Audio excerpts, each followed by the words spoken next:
tegar berdiri menghadapi bayangan badai. Di setiap langkah, keberanian menyertai langkah kaki.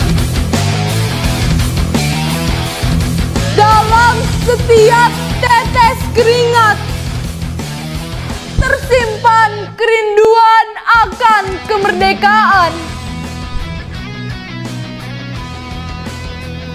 Jasa-jasamu yang menumpahkan darah dan peluh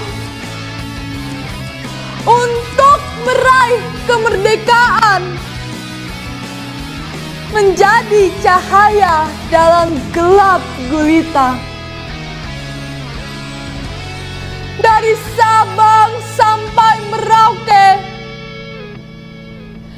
dari Miangas hingga Rote, engkau berlindung di bawah gelapnya malam,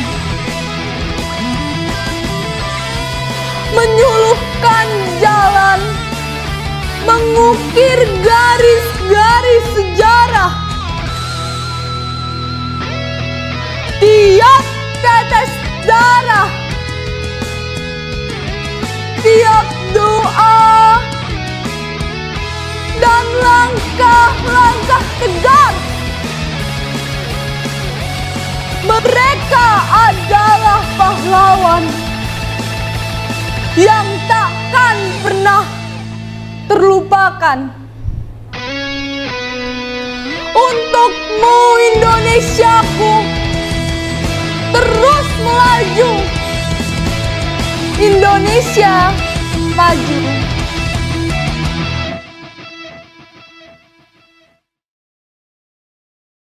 Cerdas, mandiri dan kreatif. Cerdas, mandiri dan kreatif. Itu SMP Tarakanita Citra Raya. Ayo mengobrol bersama. Ayo mengobrol bersama. Ayo mengobrol bersama. Di SMP Tarakanita. Halo semua, kembali lagi di Tarki Spotation. Lama tidak berjumpa, izinkan saya untuk menyapa. Hari ini saya ingin mengucapkan Dirgahayu Republik Indonesia yang ke-78 tahun dan selamat ulang tahun SMP Tarakanita Citra Raya yang ke-25 tahun. Hari ini merupakan podcast edisi spesial, lantas tidaklah heran jika tamu yang kita datangkan hari ini pun juga sama spesialnya. Beliau ini adalah guru dari SMP Tarakanita Citra Raya yang cantik, karismatik, berprestasi, berdedikasi tinggi, dan selalu mendampingi para peserta didik from start till the end. Mendampingi tanpa meninggalkan, menuntun mereka menuju masa depan. Tidak lain dan tidak bukan, inilah Bu Mia. Halo Bu, bagaimana kabarnya Bu? Halo Hansen, kabar baik. Hansen, saya boleh mengucapkan selamat ulang tahun untuk Indonesia dan SMP tidak? Silahkan. Oke, selamat ulang tahun Indonesia dan selamat ulang tahun yang ke-25 SMP Tarakanita Citra Raya. Sukses selalu. Terima kasih Bu. Nah, saya penasaran nih Bu. Ibu udah berapa lama sih Bu bekerja di SMP Tarakanita Citra Raya Bu? Sudah 22 tahun Hansen. Wis, kalau terdengar lama masih terlihat muda ya Bu ya? Terima kasih Hansen. Aduh, semoga tetap muda nih. Amin. Yang penting semangatnya yang muda. Siap. Nah, selama Ibu bekerja di SMP Tarki CR ini, Ibu pernah nggak mengalami tantangan yang besar Bu waktu bekerja Bu di sini Bu? Tentu ada ya, karena 22 tahun gitu. Nah, tantangan terbesarnya apa? Kalau di awal-awal itu tantangan terbesar saya adalah berkaitan dengan sarana prasarana. Wah. Ya, di awal berdirinya SMP ini sangat minim sarana prasarana. Nah, kalau saya boleh cerita ya di awalnya begitu ya, Hasan. Silakan. Ya. Nah, kita itu SMP kita itu diawali dengan pembelajaran di dalam rumah. Betul. Jadi benar-benar rumah, bukan suatu gedung yang untuk sekolah gitu. Dan muridnya kurang dari 10 waktu itu. Tetapi kemudian ada yang mendaftar gitu, dan kemudian kita pindah ke ruko. Jadi toko yang kemudian disulap menjadi kelas. Ya. Siap. Nah, tentu Hansen bisa membayangkan ya, toko kemudian jadi kelas. Tahu gitu ya. Kira-kira bayangannya seperti apa tuh? Toko yang jadi kelas gitu. Wah, yang pasti mungkin untuk awal-awal pasti bakal minim fasilitas ya pastinya ya. Betul. Dan mungkin bakal jadi tantangan tersendiri ya. Apalagi mengingat ngomong-ngomong sikap anak-anak dulu kayak gimana sih, Bu? Nah itu yang membuat Bu Mia meskipun ada kendala di sarana prasarana, tetapi Bu Mia tetap semangat. Karena apa? Ternyata dengan minimnya sarana prasarana, kursi seadanya, meja seadanya, sekat pakai triplek yang bisa diintip dari kelas sebelah. Nah, kemudian suara guru dari kelas sebelah bisa kita dengar dan sebagainya. Tapi semangat belajarnya anak-anak sangat tinggi sekali. Iya, yang mungkin perlu waktu untuk mengerti sesuatu. Nah, dia nggak segan-segan untuk tanya pada yang bisa, dan yang bisa nggak segan-segan untuk mengajari. Bahkan kadang-kadang sesudah pulang sekolah, ya mereka masih berkumpul untuk berbincang-bincang. Iya, untuk membahas apa yang tadi tidak dimengerti. Nah, kemudian diajari sama yang mengerti. Gitu. Berarti anak-anak zaman dulu itu daya juangnya tinggi ya, Bu ya? Betul sekali, daya juangnya dengan fasilitas yang seperti itu, tetapi mereka punya semangat untuk maju. Cakep. Tapi kalau dibanding dengan anak-anak sekarang gimana, Bu? Kalau sekarang beragam ya, menurut Bu Mia beragam. Ada yang memang daya juangnya tinggi, tetapi tidak sedikit juga yang mungkin kalau orang bilang itu generasi stroberi ya. Baru ketemu sedikit rintangan sudah lembek. Mungkin juga didukung oleh kemarin kita sempat belajar di rumah ya, era pandemi. Betul. Dan waktu era pandemi itu banyak siswa yang tidur ya, Bu? Kalau kita tidak tahu ya tidur atau enggak gitu. Tetapi ketika kita panggil-panggil kemudian enggak muncul suaranya atau wajahnya kok enggak bergerak-gerak ya. Wajahnya kok enggak bergerak-gerak ketika ditanya. Nah, itu kan kita enggak tahu. Meskipun kita sudah mencoba mencoba bekerja sama dengan orang tua ya. Mungkin orang tuanya kan juga bekerja dari rumah. Harapannya orang tua bisa mengingatkan teman-teman kita yang mungkin kurang fokus atau yang tadi tertidur dan sebagainya. Baik, Bu. Nah, tadi kan Ibu bilang kalau awal-awal SMP Tarki Citra ini terbentuk kan awalnya mulai dari kayak ruko gitu ya, Bu ya. Nah, saya pernah dengar kalau waktu itu pernah terjadi kebakaran. Itu benar ya, Bu? Oh, betul. Jadi pada waktu malam hari ruko itu terbakar. Kebetulan ada beberapa guru, bapak guru cowok, bapak guru pasti cowok ya. Betul, Pak. Nah, bapak guru itu yang tinggal di sana. Jadi ada satu ruang yang beliau namanya di awal ya. Sekolahnya awal, kita juga masih muda-muda, belum punya rumah gitu kan. Ada yang tinggal di asrama, ada yang tinggal di itu salah satu ruangan di ruko itu. Nah, kemudian terjadilah kebakaran itu dan beliau dibantu dengan beberapa orang mengeluarkan apa yang masih bisa diselamatkan dari sana. Gitu. Nah, kemudian esoknya baru kami semua kerja bakti untuk memilih mana yang masih bisa dipakai, mana yang harus kita buang dari sisa-sisa itu. Wih, berarti waktu pertama kali sekolah Turkish Chair ini tercipta banyak tantangannya yang berat ya, Bu? Betul. Nah, ketika sudah ada gedung pun ya, itu baru gedung SD. Jadi SMP belum dibuatkan gedung. Wah, berarti waktu udah ada gedung cuma ada SD doang gitu, Bu? Iya, kami numpang di SD di lantai 2 dan lantai 3. Kemudian karena gurunya nggak ada ruangan untuk ruang guru, nah kami dibuatkan bedeng. Bedeng itu apa ya? Bangunan yang tidak permanen dari triplek.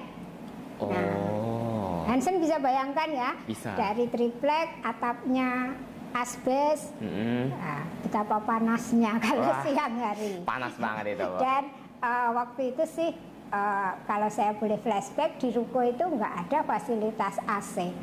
Kipas angin saja nggak ada, apalagi AC. Nah, perjuangan yang sangat berat ya, Bu ya? Ya, kita juga berjuang, sebenarnya teman-teman juga berjuang kan. Tetapi memang sih kondisi cuaca saat itu belum kayak separah sekarang ya. Belum, pemanasan globalnya belum sampai seperti sekarang. Jadi tanpa AC, tanpa kipas, kita masih bisa belajar dan masih bersemangat. Baik, Bu. Sungguh memotivasi sekali ya, Bu ya? Ya, semoga. Wih, makasih Mas Bro. Nah, Bu, ada teh, Bu nih. Silakan diminum, Bu. Terima kasih Piero. Sama-sama, Bu. Iya. Nah, bahkan kalaupun pernah ada kejadian kayak gitu, kayak kebakaran dan minimnya fasilitas, tapi Ibu pernah nggak sih merasa kayak down gitu? Atau Ibu selalu bersemangat, Bu, dalam mengajari murid-murid, Bu? Dalam hidup ini kan ada naik dan turunnya ya. Pasti. Tetapi kalau sampai down banget gitu, sampai katakanlah pingin nggak jadi guru sih nggak pernah. Paling hanya ketika mungkin melihat anak yang tidak berhasil gitu kan, kadang-kadang kita refleksi diri ya, apa yang salah dengan saya sebagai pengajarnya gitu. Nah, biasanya itu sebagai langkah langkah bagaimana biar tidak ada lagi murid yang gagal dalam menyelesaikan pendidikannya di SMP. Oke, baik. Nah, kalau begitu berarti waktu itu Tarki itu kan masih dalam ruko yang biasa gitu kan ya, minim fasilitas, tapi daya juangnya juga tinggi dan guru-guru di sana pun selalu refleksi diri. Oke, baik. Nih, Bu, ada teh, Bu, silahkan diminum, Bu. Oke, terima kasih. Ayo, Hansen juga minum. Baik, Bu.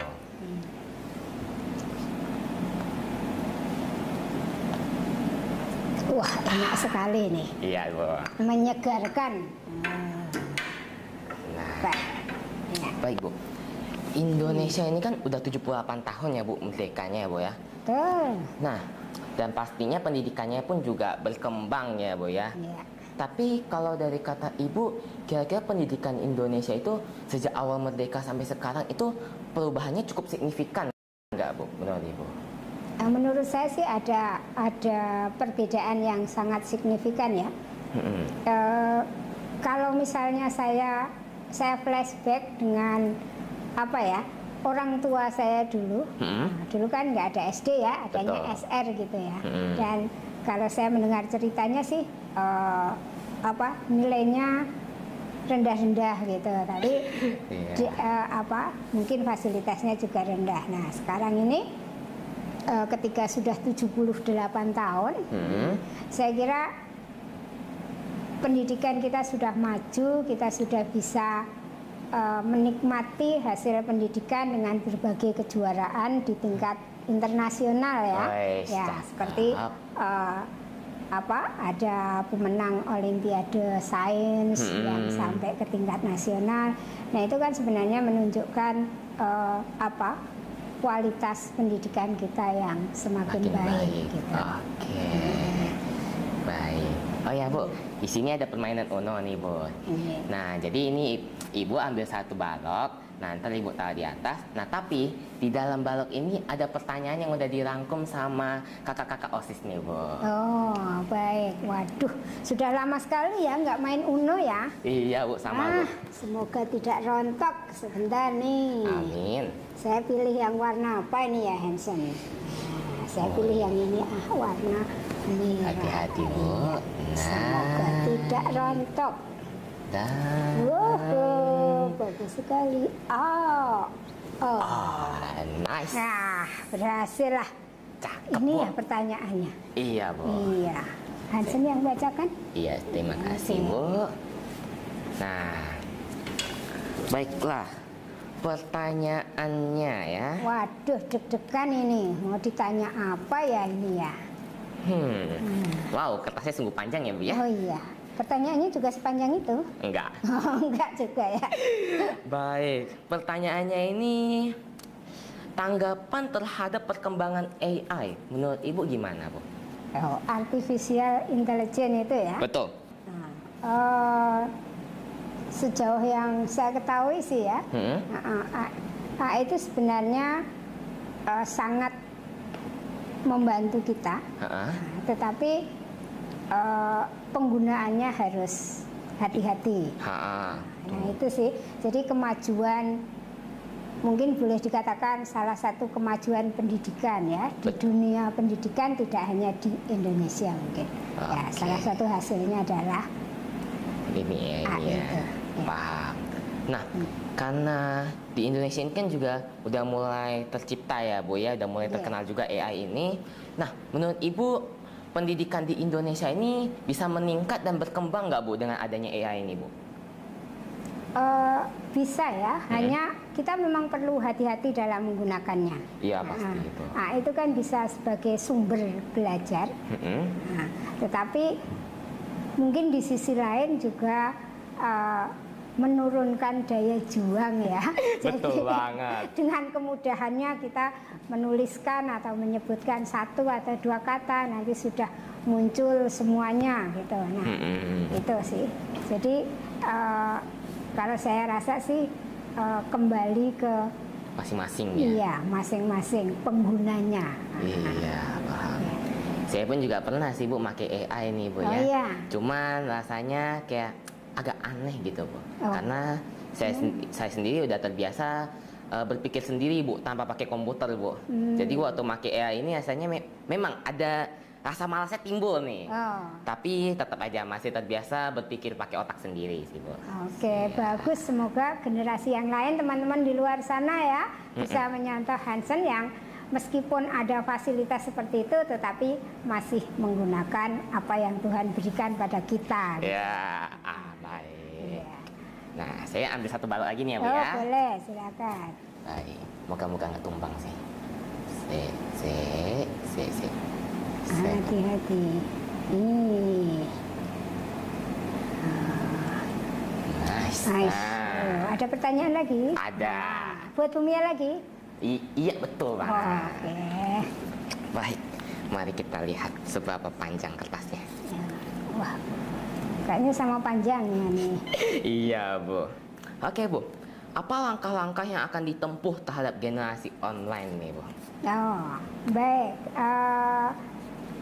Generasi online ya, 2 tahun online itu saya kira membuat seperti tadi saya katakan, generasi yang daya juangnya rendah, menurun drastis gitu ya. Betul. Nah, apa yang bisa saya lakukan sebagai pendidik gitu ya?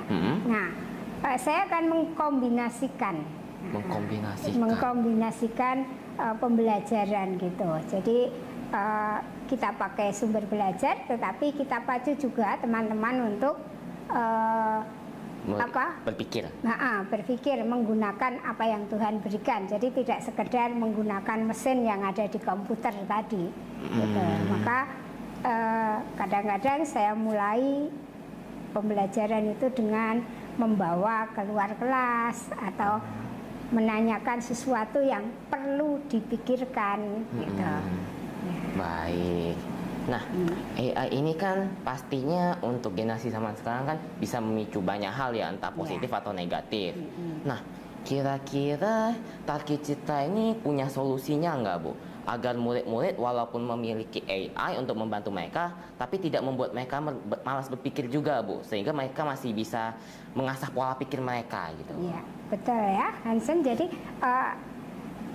artificial intelligence itu kan punya dua sisi ya, Betul. sisi positif dan sisi negatif. Seperti tadi dikatakan tergantung penggunanya. Nah, maka tidak hanya SMP Tarakanita Citra, tetapi Yayasan Tarakanita di seluruh Indonesia sebenarnya dari dulu sudah mencanangkan apa yang disebut CC5+.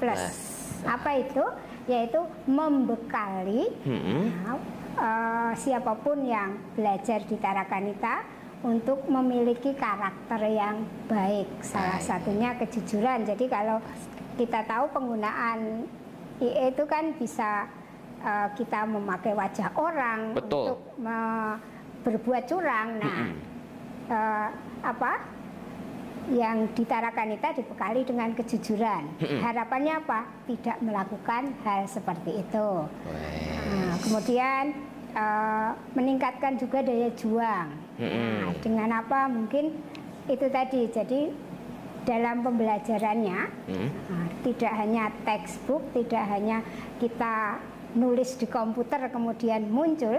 Nah, kita buat sesuatu yang sekreatif mungkin sehingga anak bisa berpikir atau mengamati secara langsung. Karena kebetulan saya guru IPA, jadi pengamatan secara langsung atau melalui video dan gambar itu bisa dilakukan. Baik. AI, Artificial Intelligence. Nah, menurut Ibu, kalau semisalnya semua guru yang ada di SMP Tarki Citra ini menggunakan AI, kira-kira kegiatan yang mereka lakukan sembari menggunakan AI ini bisa menjadi lebih efisien nggak, Bu? Kira-kira, Bu? Ya, yang pertama tentu bisa ya, tapi hanya yaitu kembali lagi ke penggunanya untuk apa gitu. Tapi untuk dalam dunia pendidikan saya kira semua guru Tarakanita akan menggunakan itu untuk hal-hal yang positif, misalnya mencari referensi, meskipun pasti ada referensi pembandingnya dari sumber-sumber yang terpercaya seperti jurnal penelitian. Nah, itu kan pasti sudah terpercaya ya. Jadi tidak melulu hanya dari IE itu saja. Nah, Ibu ini pernah menggunakan AI ya, Bu, sebagai sarana pembelajaran? Iya. Nah, waktu Ibu menggunakan AI ini, Ibu pernah nggak, Bu, mencari sesuatu, terus waktu Ibu bandingkan dengan informasi yang lain, ternyata salah, Bu, hasilnya, Bu? Pernah, Bu? Pernah sih, maka ya saya pasti akan memakai yang sumber resmi ya, hasil penelitian. Apalagi kalau IPA itu kan harus didukung dengan data dan fakta gitu. Jadi nggak bisa hanya asumsi gitu. Baik. AI. Selain Ibu Mia, yang guru-guru yang lain itu juga menggunakan AI, Bu, sebagai sarana pembelajaran? Saya kira iya. Meskipun mungkin dalam lingkup yang terbatas ya, yang positif tadi. Baik. Nah, oke. Ibu ini kan pernah nih ya, Bu, menjuarai perlombaan riset ya, Bu, tingkat nasional ya. Sudah agak lama ya. Gak apa-apa, Bu, tetap cakep, Bu. Nah, kira-kira tantangan apa sih, Bu, yang Ibu hadapi saat melakukan riset ini, Bu? Baik, Hansen, boleh saya cerita sedikit ya? Boleh, silakan. Awal mulanya gitu ya. Boleh. Nah, awal mulanya itu sebenarnya ketika tingkat wilayah, saya itu nggak juara. Wah. Jadi ketika ada diminta membuat proposal itu saya nggak juara. Tetapi bagus sekali bahwa waktu itu didatangkan, jadi selain kita mengirimkan, kemudian didatangkan narasumber yang memberi masukan. Nah, masukan pada proposal saya. Kemudian saya menanggapi positif masukan itu, kemudian saya saya cari apa yang harus saya lengkapi. Nah, ketika ke pusat ternyata terpilih, kemudian saya harus melakukan apa yang saya tuliskan, begitu kan? Iya, betul. Nah, kalau ditanya tantangannya sebenarnya banyak sekali ya. Yang pertama, kita harus mencari sumber-sumber yang terpercaya, jurnal. Betul. Jurnal yang sudah diakui, tidak hanya jurnal abal-abal. Kemudian yang kedua, penelitian saya adalah penelitian panjang. Jadi butuh waktu lama ya, Bu? minimal 6 bulan. Wow. Kemudian tahapannya juga tidak hanya satu tahap, Pastinya. 2 tahap. Karena saya harus membuat kebetulan kan ekoenzim ya dengan jamur merang, jadi saya harus bikin ampasnya dulu, itu kan perlu proses 3 bulan. Kemudian saya harus menumbuhkan itu. Nah, kemudian sekolah kan belum punya autoklav, jadi saya harus cari tempat yang punya autoklavnya, begitu. Nah, kesana kemari diberi alamat, ternyata sudah nggak aktif lagi, jadi harus cari lagi. Ya, apa yang bisa kita lakukan ya? Kita memanfaatkan jejaring. Jadi tidak hanya kenalan di sekolah, kemudian kenalan di gereja, kenalan waktu kita kuliah, itu juga dimanfaatkan. Kemudian pengolahan data, saya juga kesulitan ketika mengolah data. Sudah lama sekali ya, sudah 20 tahun nggak berhubungan dengan data. Nah, apa yang saya lakukan? Nah, kebetulan saya dikelilingi oleh orang-orang yang sangat support, yang sangat membantu. Bahkan teman saya yang 30 tahun lalu masih mau membantu. Itu. Setia kawan yang sungguh tinggi ya, Bu ya. Berarti untuk awal-awal pun hanya mengambil hikmahnya, tapi di akhir-akhir menjadi juara ya, Bu ya. Iya. Cakep. Nah, berhubung AI ini kan udah makin berkembang ya, Bu ya. Kira-kira AI ini bisa nggak sih, Bu, mengembangkan ilmu riset, Bu? Saya kira sebagai dasar bagus sekali ya. Iya, apalagi kalau sekolah value kita value proposition kita community of research ya. Nah, dengan AI itu kan kita bisa mencari apa saja sih kemajuan ilmu pengetahuan, kemudian celah apa yang bisa kita selidiki, kita lakukan research gitu. Nah, dari situ kita bisa memodifikasinya, apalagi dengan kearifan lokal ya. Apa sih yang tersedia di sekitar kita, kemudian yang bisa kita teliti. Nah, dengan dasar apa yang sudah diteliti orang, kita bisa mencarinya lewat artificial intelligence. Baik. Nah, sekolah Talkicer ini kan mempunyai value proposition community of research. Nah, harapan Ibu ke depannya apa nih, Bu, kira-kira? Apalagi kita kan juga udah mulai mengenal AI dan AI juga udah berkembang nih ya, Bu ya. Harapannya apa nih kira-kira? Ya. Saya berharap sih bahwa anak-anak dari SMP Tarakanita Citra Raya nanti adalah menjiwai research community itu. Jadi sebenarnya setiap hal itu kan bisa diselesaikan atau minimal memakai langkah research ya. Pasti. Nah, jadi nanti harapannya ada terbentuk research community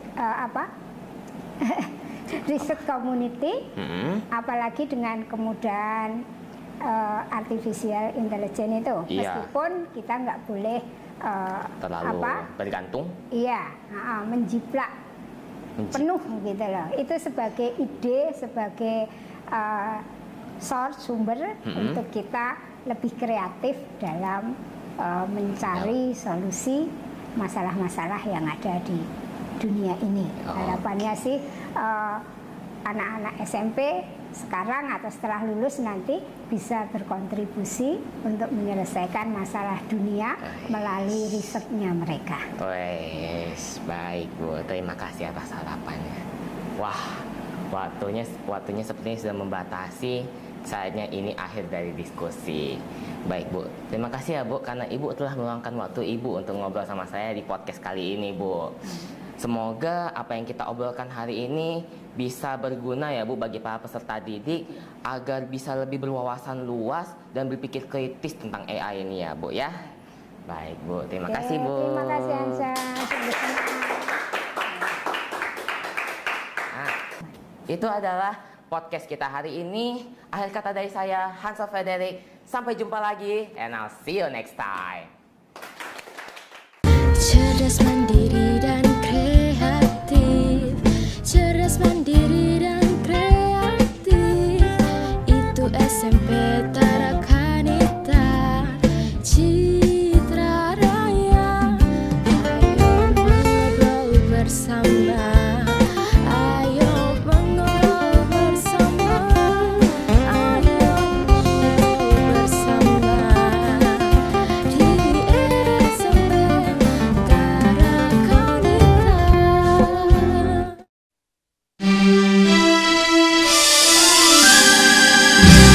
Selamat Hari Kemerdekaan Republik Indonesia yang ke-78. Dan 25 tahun SMP Tarakanita Citra Raya. Semangat kemerdekaan terus dikobarkan. Pendidikan bagi siswa tetap berintegritas. Terus maju untuk generasi Indonesia. Satu hati, satu suara.